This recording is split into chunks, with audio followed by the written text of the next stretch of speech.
The hydrogen fusion engines of the UNS Resolute hummed a low, steady rhythm through the deck plates, a sound Captain Alina Voss had come to know better than her own heartbeat. She stood at the forward observation port, watching the distant glow of the Sol defense perimeter, 23 battle stations, 12,000 crew, and behind them, 4 hours away at maximum burn, the blue marble of Earth. She did not blink. "Captain, priority transmission from Fleet Command," called Lieutenant Marcus Webb from the comms station. His voice carried the tightness of a man holding back a tremor. "Encryption Delta 7, eyes only." Voss turned, her boots magnetizing softly against the deck. At 34, she was the youngest captain in the Jovian fleet, but the gray streaking her black hair belonged to someone twice her age. 3 years of border skirmishes, 2 years of running supply through contested space, and now this. "Put it through to my ready room. Helm, maintain position relative to the Dauntless. Tactical, keep those sensor sweeps cycling." She crossed the bridge with measured steps, feeling the weight of 46 pairs of eyes on her back. The Resolute was a light cruiser, small enough to be agile, large enough to matter. Her crew had served together for 18 months. They knew each other's coffee orders, each other's bad habits, each other's families back home. Voss knew that Marcus had a daughter turning 7 next week. She knew that Chief Engineer Sato had lost a brother at the Battle of Proxima. She knew that all of them might be dead by morning. The ready room door hissed shut behind her, and the holographic display flickered to life. Admiral Chen's face appeared, weathered, exhausted, but still carrying the iron dignity of a man who had seen too much to break. Alina, no rank, that was how she knew it was bad. The Serekh rejected the terms, all of them. Voss's jaw tightened. She had expected it. The Continuum had made their position clear 3 months ago. Surrender Earth's entire population to re-education, the Serekh word for the systematic removal of emotional response, or face total annihilation. Humanity had offered a demilitarized zone, resource concessions, even a portion of the outer colonies. The Serekh had responded with a single word: no. "How long?" Voss asked. 4 hours until their vanguard reaches the perimeter. 8 hours until Earth orbit. Command is authorizing Operation Last Light. Voss felt the air leave her lungs. Last Light was the contingency no one wanted to name, a full deployment of every remaining warship, civilian transport, and armed shuttle. A final line drawn in the vacuum of space, with nowhere left to retreat. "Admiral, the Resolute can."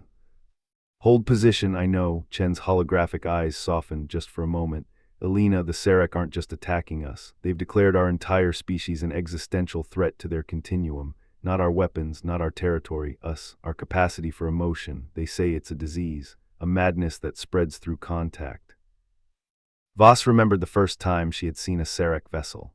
It was beautiful in the way a glacier was beautiful, cold, ancient, and utterly indifferent to anything that lived. The Continuum had ruled 100 systems for 2,000 years. Their commanders did not rage or exult or mourn. They calculated, and their calculations had concluded that humanity's love, grief, and joy were a corruption that would eventually infect their own neural networks if allowed to survive. "So Earth had to die. What's our objective, sir?" Chen paused. When he spoke again, his voice cracked, the first time Voss had ever heard it happen. "Survive long enough to make them ask themselves if victory is worth the cost." The transmission ended. Voss stood in the silence, her reflection ghosting across the dark display. Then she opened the ship-wide channel. "All hands, this is the captain. The Serekh Continuum has rejected our offer of peace. In 4 hours, we will engage the enemy at the Sol perimeter." She paused, letting the words settle. She could picture her crew listening, some in their bunks, some at their stations, some holding hands in the mess hall. "I'm not going to tell you that victory is certain. It's not. I'm not going to tell you that we'll all see Earth again. We might not, but I will tell you this. Every Serekh vessel that burns today is one that will never reach our families. Every minute we hold the line is a minute Earth's evacuation continues. We are not fighting for glory. We are fighting for the people we love." She closed her eyes. When she opened them, her voice dropped to a whisper that somehow filled every speaker on the ship. "So fight like hell." The Resolute's engines roared, and 23 battle stations began their final dance at the edge of war. Across the void, Commander Xylos of the Serekh Continuum opened his sensory array and observed the human fleet with something he did not yet recognize as anticipation. In 1,000 campaigns, no species had ever rejected logic so completely. No species had ever chosen annihilation over correction. He wondered briefly, coldly, what it would feel like to be wrong. The Serekh vanguard emerged from slipspace like a blade drawn across the throat of the void.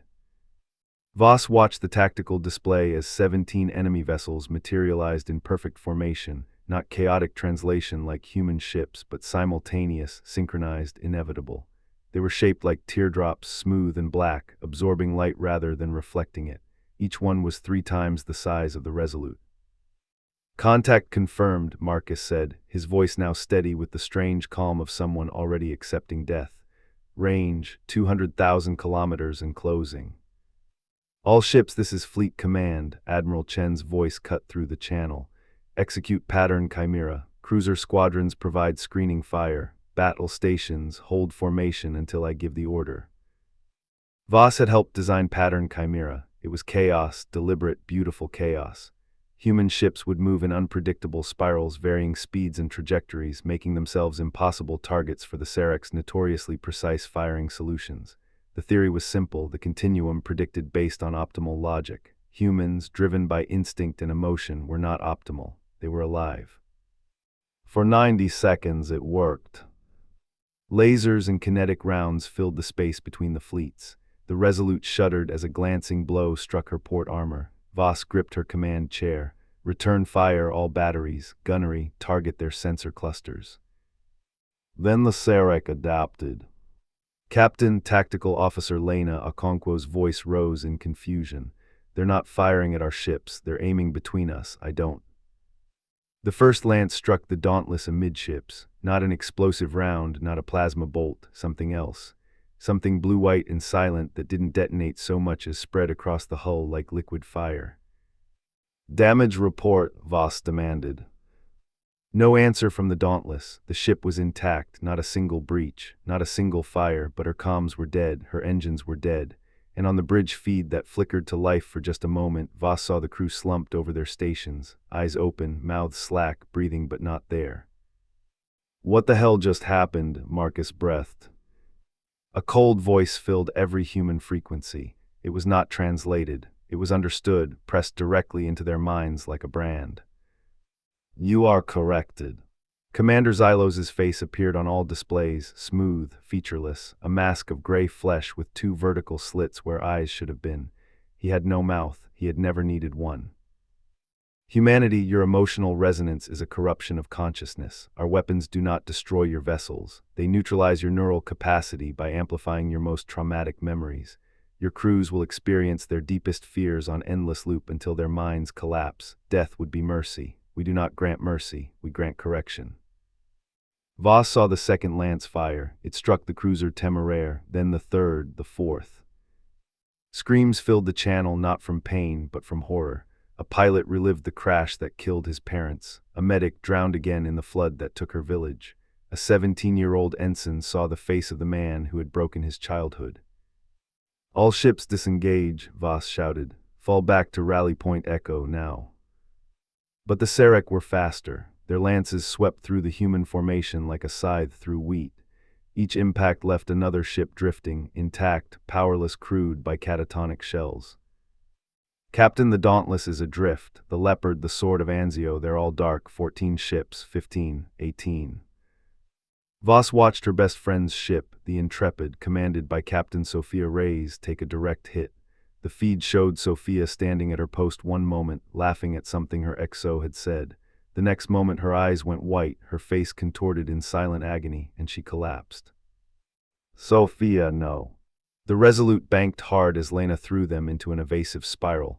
Voss didn't give the order, she didn't have to. Her crew was running on pure instinct now, and instinct had one command: live. Behind them, the Serekh fleet did not pursue. They didn't need to. Commander Xylos watched the human survivors flee and calculated their probability of mounting any meaningful resistance. The number appeared in his mind, 0.0003%. He considered the screaming on the human frequencies, the grief, the terror, the noise of it all. For the first time in his centuries of existence, Commander Xylos felt something he could not immediately categorize. It was not satisfaction, it was not triumph. It was the faint, disturbing echo of a question. What kind of species chooses to feel this much pain rather than give it up? He pushed the thought aside and opened a channel to the Continuum High Command. Phase 1 complete. Human fleet reduced by 67%. Their emotional weakness has been confirmed. Recommend immediate advance on Earth. But somewhere in the cold machinery of his mind, the question lingered. And in the darkness between the stars, Captain Alina Voss watched the drifting tombs of her friends and swore an oath that had no logic at all. She swore to make them feel it back. The hangar bay of the UNS Resolute smelled of ozone, blood, and burnt wiring. Voss stood among the wreckage of 11 ships that had limped to Rally Point Echo, a hidden depot carved into a nickel-iron asteroid at the edge of the Kuiper Belt. Of the original 23 battle stations, only 7 had escaped the Serekh's first assault. 3,000 human beings had become catatonic ghosts. 1,200 more were dead from secondary explosions caused by panicked crews losing control of their ships. And somewhere behind them, Earth still spun, unaware that its shield had just been shattered. "We can't outfight them," said Commander David Chen, no relation to the Admiral, though the shared name felt like bad luck. His destroyer, the Halberd, had survived by hiding behind a dead cruiser's wreckage. "We can't outrun them. We can't even talk to them without having our brains turned inside out. So what's the play, Alina? Because right now, the only thing I've got left is ramming speed." A few of the gathered officers laughed. It was the hollow laugh of people who had already accepted death. Voss turned to the small, thin woman standing at the edge of the group. Dr. Eris Thorne had been a civilian xenopsychologist assigned to the Resolute 6 months ago. She had argued, loudly, repeatedly, against regulations, that the Serekh's insistence on emotional suppression was not strength but compensation. No one had listened. "Doctor," Voss said, "you told me once that the Serekh are afraid of us. Explain it again. Explain it like our lives depend on it." Thorne stepped forward. Her hands trembled, but her voice didn't. "The Continuum is a hive mind, but not in the way we think. Each commander retains individual consciousness, but their neural networks are linked through telepathic resonance. Every Serekh feels what every other Serekh feels, not the chaotic noise of emotion, but pure, ordered data. That's how they think, that's how they process reality." She pulled up a hologram of the Serekh fleet, each ship pulsing with interconnected light. "When we fight them, we're not just fighting ships, we're fighting a single, vast intelligence. And that intelligence has spent 2,000 years pruning away anything that resembles human emotion, fear, love, grief, joy. They've convinced themselves that those things are diseases because they can't integrate them. The resonance would go haywire. So their entire society is built around avoiding feelings," Voss said slowly, "like an immune system." "Yes," Thorne's eyes blazed, "but here's the thing about immune systems, Captain. They work fine against predictable threats, but when you introduce something the system can't categorize, something that doesn't follow the rules, it doesn't fight, it panics." A silence fell over the hangar. Outside, the mechanics were welding armor plates onto the Resolute's hull. Inside, 47 desperate officers were beginning to understand. "You want us to weaponize our emotions," Chen said. "It wasn't a question." "I want you to stop treating them as a weakness," Thorne replied. "The Serekh's lances work by amplifying traumatic memories because they assume trauma is the only strong human emotion worth exploiting. But what about love? What about grief? What about rage? Those are just as powerful. And if we could broadcast them directly into the Serekh neural network, not as data, but as feeling, their entire cognitive infrastructure might collapse." Voss looked at the faces around her. She saw fear. She saw exhaustion. She saw the quiet, stubborn refusal to die that had carried humanity from the caves to the stars. "How?" she asked. Thorne pulled up a second hologram, schematics for a civilian deep space transmitter, the kind used to broadcast entertainment to colony ships during long voyages. "We convert every ship into a broadcast array. We jury-rig our comm systems to bypass standard frequencies and interface directly with Serekh telepathic bands.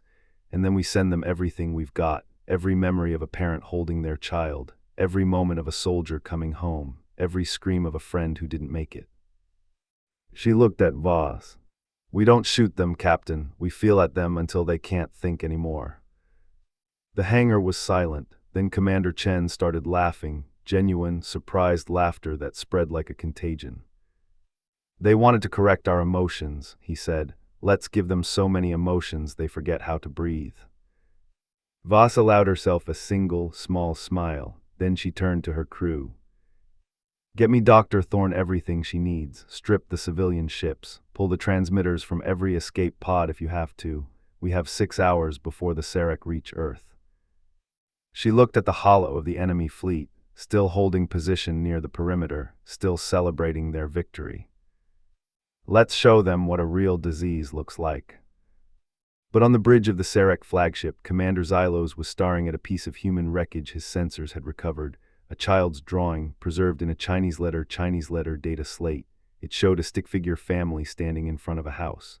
The word home was scrawled across the bottom in unsteady letters. Xylos had no concept of nostalgia, no framework for sentiment. And yet, as he held the drawing in his manipulator claw, he felt the resonance network around him flicker, just for a moment, with something his kind had not experienced in millennia. Confusion. The jury-rigged transmitter array on the Resolute looked like something from a salvage yard. Cables snaked across the bridge, connecting comms consoles to entertainment systems to medical telemetry monitors. Dr. Thorne had worked for 48 hours without sleep, her hands blackened with conductive gel, her eyes bloodshot but burning. It's ready, she said, or it's going to kill us all, 50-50, really. Voss had learned to read the doctor's dark humor as optimism. Show me the target. The tactical display lit up. The Serekh fleet had advanced steadily, methodically, consuming the outer system one outpost at a time. They were now 3 hours from Earth's orbital defense platforms, the last line before the atmosphere itself. But something had changed. The enemy formation, once perfect in its geometry, had developed irregularities, a destroyer drifting slightly out of position, a cruiser lagging behind its squadron, small things barely perceptible. Commander Xylos is hesitating, Thorne said. Look at the pattern. He slowed his advance by 17%. His scout ships aren't pushing as deep into the outer perimeter as they were 6 hours ago. Voss frowned. Why? I don't know, but whatever it is, it means the continuum isn't monolithic. Cracks are forming. Thorne gestured to the transmitter. This will either widen those cracks into canyons or close them forever. Captain, Marcus Webb interrupted from the comms station. We're picking up a transmission, Serekh origin. It's not encrypted, it's just broadcasting. Voss felt her blood run cold. Put it through. Commander Xylos's voice filled the bridge, not the cold, authoritative tone of the first contact, but something strained, something almost human. Human Captain, I know you are listening. I know you are planning something. I have reviewed the data from your wreckage. I have observed your species for longer than you realize, and I have reached a conclusion that disturbs me. A pause. The silence on the bridge was absolute.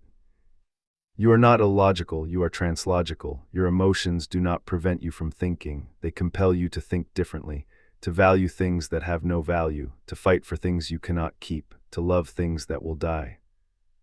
Xylos's voice dropped. I have simulated the outcome of this war 1,000,000 times. In every simulation where we destroy you, the continuum survives. But in exactly 417 simulations, 0.0417%, the continuum does something I cannot explain. It mourns your extinction, and I do not understand why. Voss looked at Thorne. The doctor's face was pale. Captain, if he's already questioning, if the resonance network is already picking up fractures, then our broadcast won't just disrupt them, it might convert them. Convert them to what? Thorne smiled, a terrible, beautiful smile, to feeling. Voss made her decision. All ships, this is Captain Voss. Prepare to transmit on my mark. Dr. Thorne, you have the firing solution. Mark in 30 seconds, Thorne said, her fingers dancing across the controls. 25:20. I'm routing every recording we have, every marriage, every birth, every funeral, every moment a human being chose love over logic. 15 seconds. On the display, the Serekh fleet was beginning to move again, not toward Earth, but toward the human survivors. Xylos had made his choice. He was coming to end it. 10 seconds. Voss opened a channel to the Resolute's crew. Everyone on this ship, I need you to think of something. The happiest memory you have, the saddest, the moment that made you human. Don't hold back. Let it fill you, and then let it go. 5 seconds. The Serekh flagship's weapons began to charge. 4. Voss thought of her mother's hands, warm on her face. 3. She thought of Sophia laughing. 2. She thought of Earth blue and green and achingly alive. 1. Transmit. The Resolute screamed. Not her alarms, not her engines. The ship itself, every bulkhead, every wire, every atom, vibrated with the force of 47 human minds pouring every emotion they had into a single, focused broadcast. The transmitter arrays glowed white-hot, the cables melted, the deck plates buckled. And across the void, the Serekh fleet felt it. Commander Xylos experienced love for the first time when a human memory of a wedding washed through his neural network. He experienced grief when a soldier's widow kissed a folded flag. He experienced rage when a mother watched her child's school burn. He experienced joy when a toddler took her first steps. He experienced everything. His flagship's weapons did not fire. Instead, the ship drifted, its crew frozen at their stations, not catatonic like the humans had been, but overwhelmed. Drowning in sensation, they had no framework to process. Around him, the Continuum's perfect formation shattered. Some Serekh ships went dark, their crews retreating into self-imposed sensory deprivation. Others turned on each other, their commanders lashing out in panic, and a precious few, began broadcasting back, not weapons fire, not commands, but the first halting, confused, terrified emotions the Serekh Continuum had expressed in 2,000 years. "It's working," Thorn whispered. "My God, it's working." But on the flagship, Commander Xylos raised his manipulator claw and opened an emergency channel to Continuum High Command. His message was 3 words: "We are infected." He did not know that the infection had already spread to him. The outer system burned. For 3 hours, the broadcast war had raged across 100,000 kilometers of contested space. Human ships, what remained of them, drifted among Serekh vessels that no longer fired, no longer maneuvered, no longer seemed to remember they were warships at all. Some spun helplessly, their crews lost in sensory chaos. Others had gone completely dark, all systems offline. But the ones that still fought did so with a ferocity that shocked even Voss. "Captain, the Serekh battle group Dread Chorus is breaking formation," Lena reported from Tactical. "They're engaging the Sovereign's wing, friendly fire, I think they're having a civil war." On the main display, Voss watched 2 Serekh cruisers exchange fire not with their neural lances, but with conventional plasma cannons. The weapons were crude by their standards, emergency backups, but they were real, and they were killing. "Commander Xylos's faction is losing control," Thorn said, her voice raw from hours of shouting over the din. "The broadcast is spreading faster than he can contain it. Individual Serekh commanders are experiencing emotional cascades, random memories triggering random reactions. Some are attacking anything that moves, some are fleeing, and some—" She paused, staring at her readings. "Some are trying to communicate with us, not in tactical code, in words, simple words, they're asking for help." Voss closed her eyes. She could feel the weight of the last 72 hours pressing down on her, the dead, the catatonic, the friends who would never laugh again. Every instinct screamed at her to keep transmitting, to finish what she'd started, to make the Serekh suffer the way humanity had suffered. But she was a human being, and human beings were not logical. "Doctor, can we modulate the broadcast, target only the ships that are still fighting?" Thorn frowned. "Maybe, but it would mean reducing the overall intensity. The command ships might be able to reinforce their psychic defenses if we give them breathing room." "Then that's a risk we take." Voss turned to Marcus. "Open a channel to Commander Xylos, direct, no encryption." "Captain, if he traces the signal." "Open the damn channel, Marcus." The comms crackled. For a long moment there was nothing but static. Then Xylos's voice emerged, not cold, not controlled, but tired, more tired than any voice had a right to be. "Human Captain, you have destroyed us." "No," Voss said, "we've shown you what you were missing. There's a difference."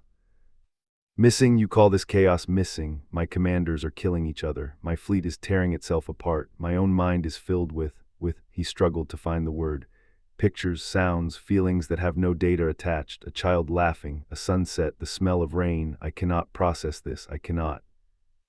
Breathe, Voss said. What? Breathe, take a moment, let the feelings exist without trying to categorize them. She paused. That's the part you don't understand, Xylos. Emotions aren't problems to be solved, they're experiences to be lived. You're not infected, you're awake. Silence stretched across the void.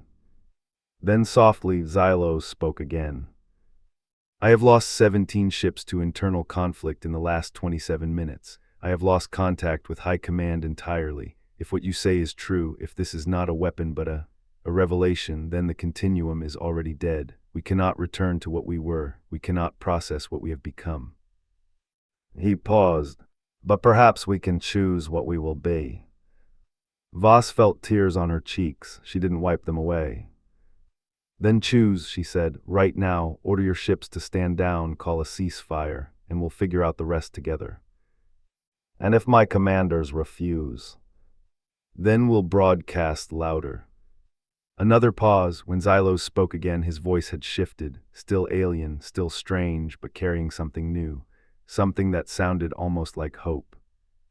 Ceasefire declared, all Serekh vessels, this is Commander Xylos. You are ordered to hold fire and await further instructions. I repeat. He hesitated. Please, do not make me feel more death today. On the bridge of the Resolute, no one spoke. The tactical display showed Serekh weapons going offline across the entire battle space. Not all of them. Some commanders continued fighting, continued fleeing, continued screaming into the void, but enough, more than enough. Dr. Thorne collapsed into her chair, laughing and crying at the same time. Commander Chen's voice came over the channel, ragged with disbelief. Elena, I think we just won. I think we actually won.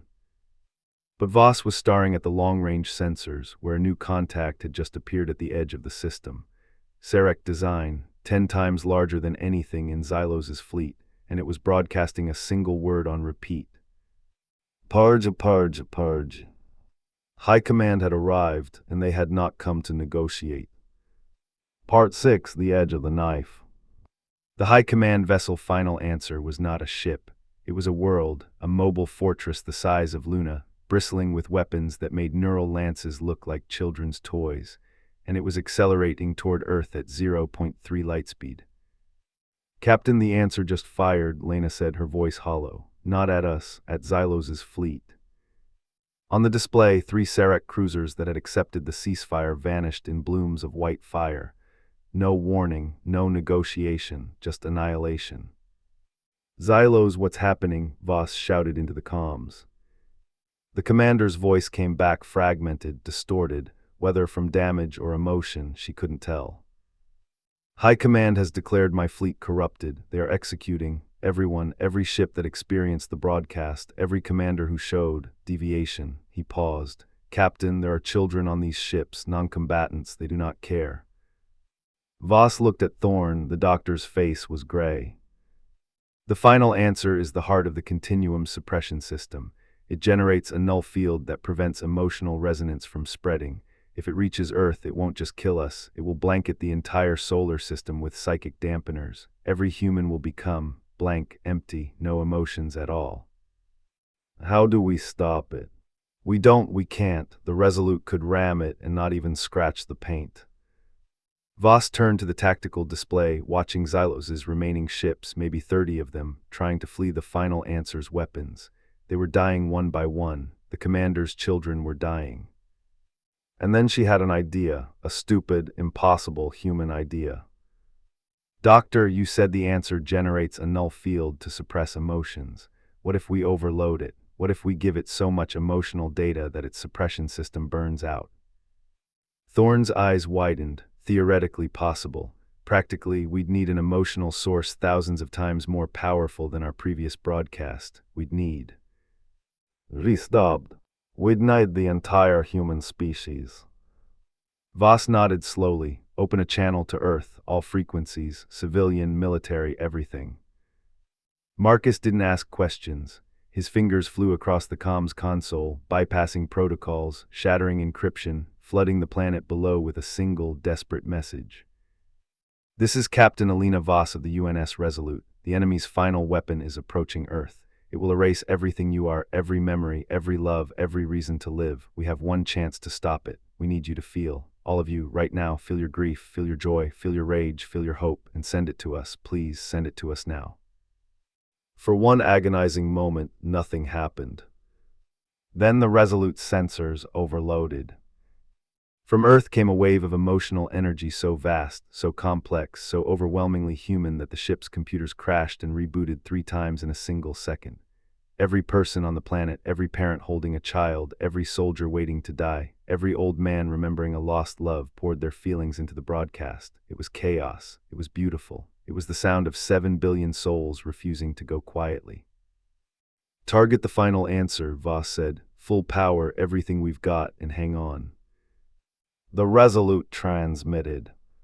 The final answer screamed. Its null-field generators, designed to suppress emotion, not absorb it, began to overheat. Warning lights flashed across its surface.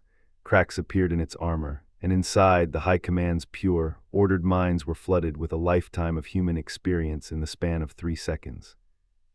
A mother's love for a child born too early, who lived against all odds. A soldier's terror in the mud, and the comrade who pulled him to safety. A scientist's wonder at the first photograph of Earth from space. A child's joy at a birthday cake with too many candles. A widow's grief decades deep that had never stopped loving.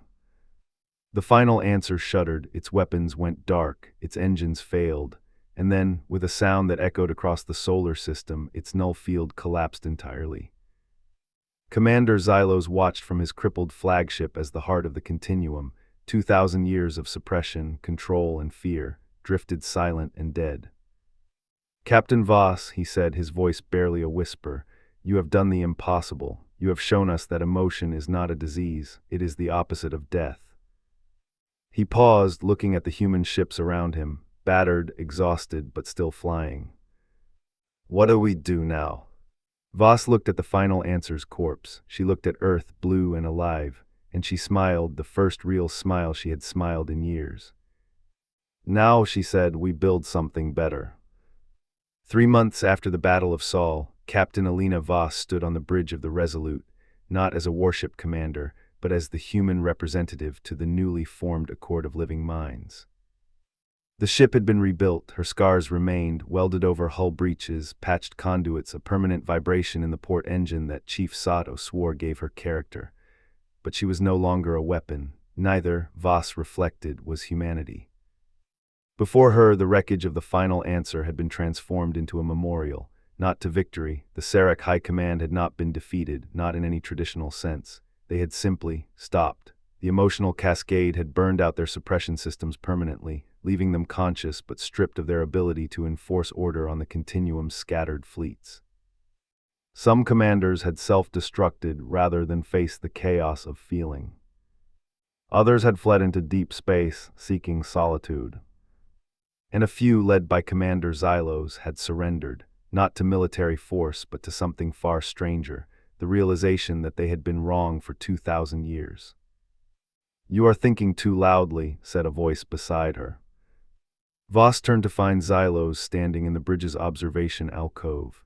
He had adapted to human body language with surprising speed, his manipulator claws clasped behind his back, his head tilted at an angle that suggested curiosity rather than calculation. Old habit, she said, thinking got us this far. Thinking got you to the edge of extinction, feeling brought you back. Xylos's vocal modulator hummed, his species equivalent of a sigh. The Continuum's fall was not your doing, Captain. We fell because we could not survive the truth you showed us. We built an empire on the lie that emotion was weakness. When we learned the truth, that emotion is the foundation of meaning, the lie collapsed. And now, Xylos gestured to the display where a dozen ships, human and Serekh together, were constructing the first joint science station near Jupiter's orbit. Now we learn, your artists teach my people to paint, my scientists teach your engineers to fold space without tearing holes in reality. It is inefficient, chaotic. There are arguments, misunderstandings, moments when one of us communicates in a frequency the other finds offensive. He paused. It is the most alive I have ever felt. Voss smiled, a small, tired smile that reached her eyes. That's the secret, Xylos. There is no secret. We're all just making it up as we go along, trying to do a little less harm than the day before. A terrible strategy. And yet here we are, still breathing, still fighting, still loving. She turned to look at Earth, visible now as a blue crescent through the observation port. 3 months ago, she had been ready to die for that world. Now she had to live for it. Somehow, that felt harder. The Accord wants me to give a speech today, she said. At the memorial, they want me to explain how humanity survived. What will you say? Voss thought about it. She thought about Sophia, still catatonic in a medical facility on Mars, her eyes open but unseeing. She thought about the 23 battle stations that had become tombs. She thought about the 7 billion people who had felt a single emotion together, not in harmony but in unison, and saved themselves from extinction.